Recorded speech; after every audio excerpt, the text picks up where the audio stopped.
अस्सलाम वालेकुम मैं शाद हुसैन तो सबसे पहले साडा YouTube channel Malik Mushtaq vlog video शुरू करन तो पहले साडे YouTube चैनल नु कर ला सब्सक्राइब ते व्लॉग करने मज़ेदार वीडियो स्टार्ट।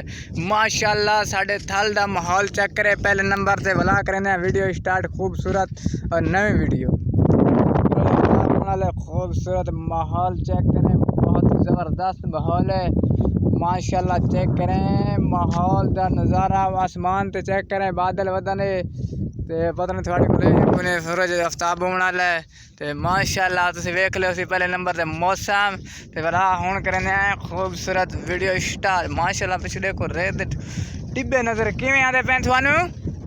हवा मेरे को चली हुई बहुत ठंडी ठंडी बारिश नहीं आई।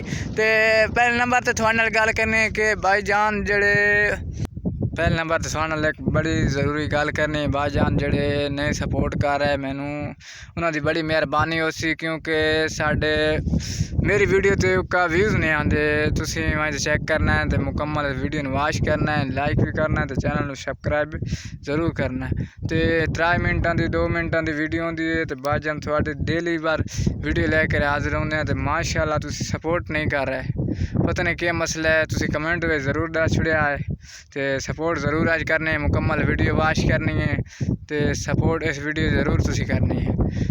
तो बहुत ही अच्छी वीडियो होंदी है, बड़ी खूबसूरत है। और वीडियो थानू अज ये वीडियो बनाने जो वेखण वाले मेरे दोस्त भाई है उन्होंने मेरे तरफ से बहुत ही गुजारिश है कि वीडियो मेरे ते व्यूज़ नहीं आते तो माशाल्लाह तुसी सपोर्ट करनी है। थोड़ी सपोर्ट नाल ही बहुत ही तावन होना है भाईजान, तुसी सपोर्ट करो, थोड़ी सपोर्ट की बहुत ही ज़रूरत है। तो सपोर्ट तुसी करनी है। इस वीडियो के विच बहुत ही अच्छे तरीके नाल सपोर्ट कराया है, वीडियो लाइक कराया है तो चैनल में सब्सक्राइब जरूर करना है। 2 मिनटां दी 3 मिनटां दी वीडियो होंदी इतनी लंबी नहीं होंदी तो तुसी बात भी नहीं वेदे तो पता नहीं क्या मसला है थानू। तो हुण माशाल्लाह जी कल वीडियो सी बहुत ही खूबसूरत हो सी तो हुण इस वीडियो तुसी ज़रूर सपोर्ट करनी है। तो माशाल्लाह जज़ाकल्लाह खैर। अगली वीडियो ज़रूर मिलसा है, बहुत ही अच्छी तो बहुत ही ज़बरदस्त वीडियो ले थे असां अगली। तो माशाल्लाह हुण ओके हो गया तो यूट्यूब चैनल में सब्सक्राइब भी करना है तो वीडियो लाइक करना ज़रूर तो शेयर भी ज़रूर करना है।